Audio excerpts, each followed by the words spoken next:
Good morning, folks. I didn't even know what I wanted to talk about, but I decided that I wanted to do a video. And the first thing that's come to my mind, maybe it would be on a couple of things. I'm going down a really steep slope right now. Um, is our collective evolution, okay? Because we look at ourselves and we look at the very physical way in which we have evolved, or at least the story we've been told about our state of evolution.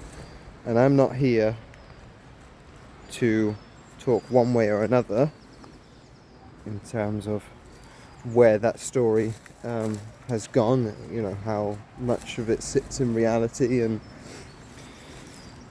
what I wanted to talk about was our state of evolution now. Okay, where do we go from here? Because we are physically evolved to the point we're staying at this level, okay? There's no point us moving or going through any kind of evolution, physical evolution, because we're where we need to be. Unless our state of conscious evolution shifts us to a point where we need to change physically, we're just here as we are. Okay. Now, because I wanted to talk about the collective evolution, it's important to note that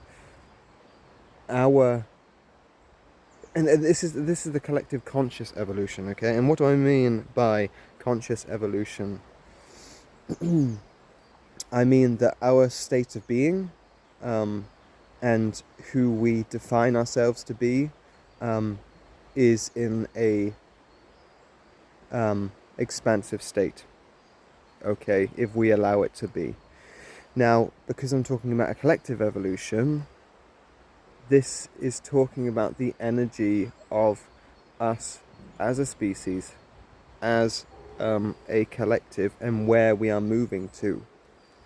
But the important thing is that the only way that we're going to move collectively is if we do the work individually.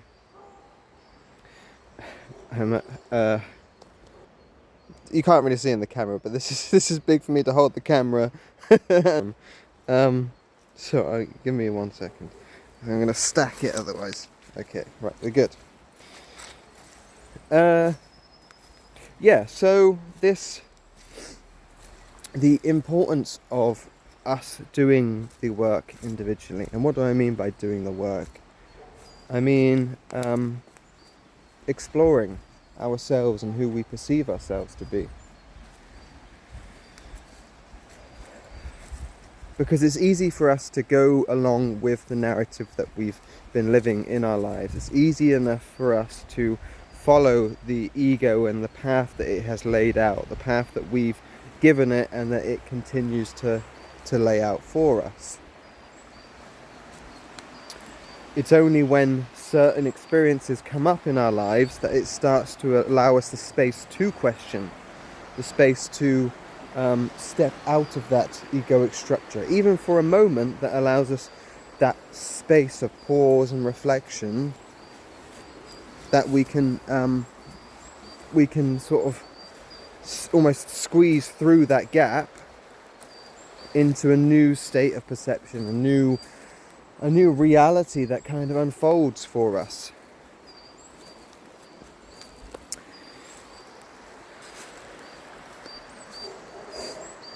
Now, if you're watching a video like this, then you've already gone past that first step. You know that there is potentially something greater in life that is out there. It's ultimately up to you to find the meaning there, for you to go through and find that connection that is important for you to cultivate, to be able to move through a state of growth that allows more not more options in life, but more pathways to emerge for you. And the further down this path we go, the more we start to connect with not only our own consciousness, but the other states of consciousness, reconnecting with the earth, creating that sacred relationship, forming the bonds that allow us to communicate deeper and deeper, not only with the earth, but our true selves, our sacred selves. Then we can start to build. I don't even want to say build. We can start to strip back all those layers of trauma, emotions, and past experiences, and the negative aspects of what no longer serves us. The more we can start to strip and move through them, the more we can start to step into this state of evolution that is waiting for us. So yeah, we come back to the conscious evolution, the collective conscious evolution. And how is that ever going to play out for us to see? Well, the more work that we do, the more we start to feel ourselves as part of a collective, as much as we are part of the individual, part of the self. The more we do this work, the more we each find our own meaning, the more we start to heal ourselves and move into this holistic balance, if you will. And this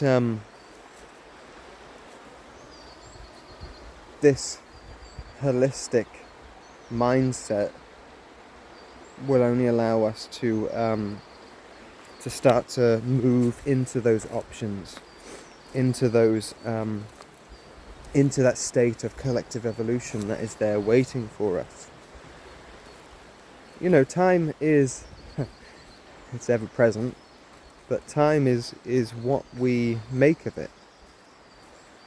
Yes, we have the past, present and the future as we understand it in the physical, but we only ever sit in the ever-present moment.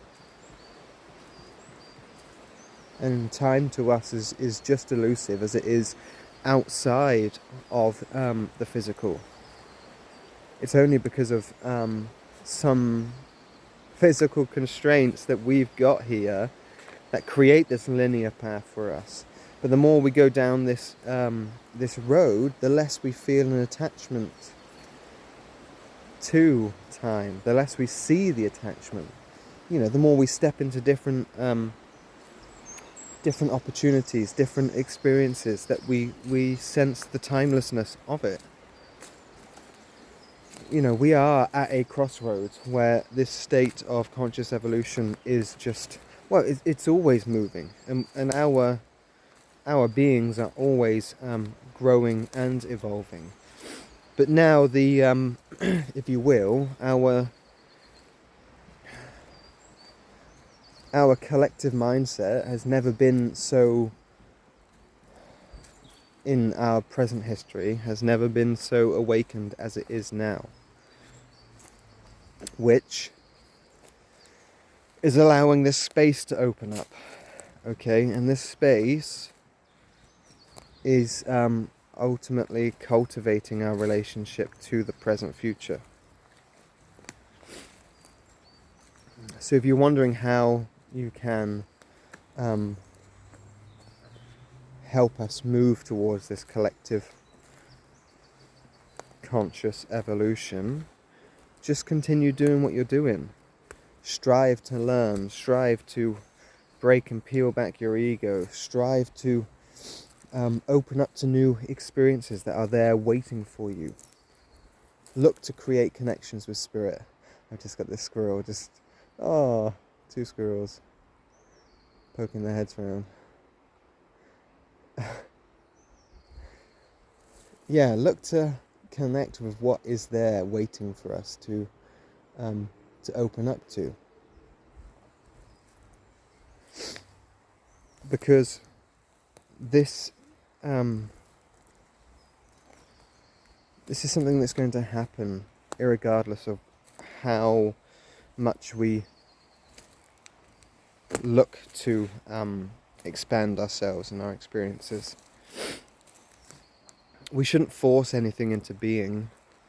We should only allow ourselves to, the more we allow ourselves to be present in the moment, the more that experience will lead us to the present future. It will lead us where we need to be. But because we are in a state of consciously battling our human egoic side, we always want to push forwards. We want to stay within the linear idea, the sense of the path, the sense of the constant growth, the movement. So in many ways it can seem counterintuitive to step back and relax, to step back and allow the experience to come to you, because ultimately that's what we're doing. Look at this mad tree. Maybe it doesn't look mad in the picture. Look at the trunk on that baby.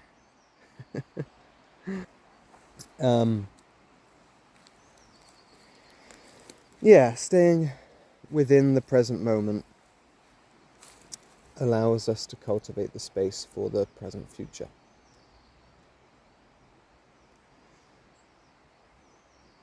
And it's a fine line that we have to kind of walk across. Because I have not met many people who haven't wanted, those that are at least questioning their relationship to all of what they perceive. People want to find their purpose. People want to find how they can make a difference. And that balance between finding your state of equilibrium, if you will, is only going to come from both the striving and the letting go. So yeah, there's one last thing that I would speak about in regards to this collective evolution, is that as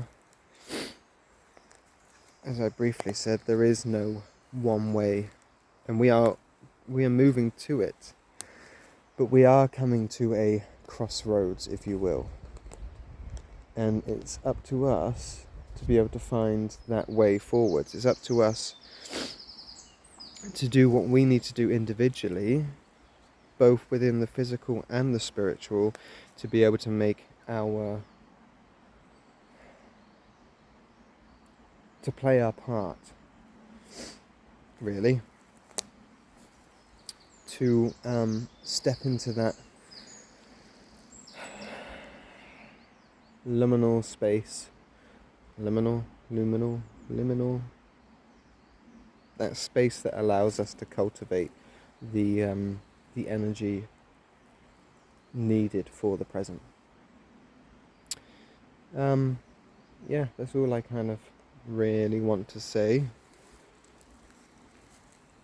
Our expanse and our movement towards it is defined by your reality and your relationship to this world, to the present moment, to all of what you see, feel, and experience in your inner and your outer. So allow yourself to be led by love. Allow yourself to experience the present moment, and allow the present to guide you forwards onto your path without that major attachment to the outcome. Anyway, have a good day, folks, and we shall speak soon.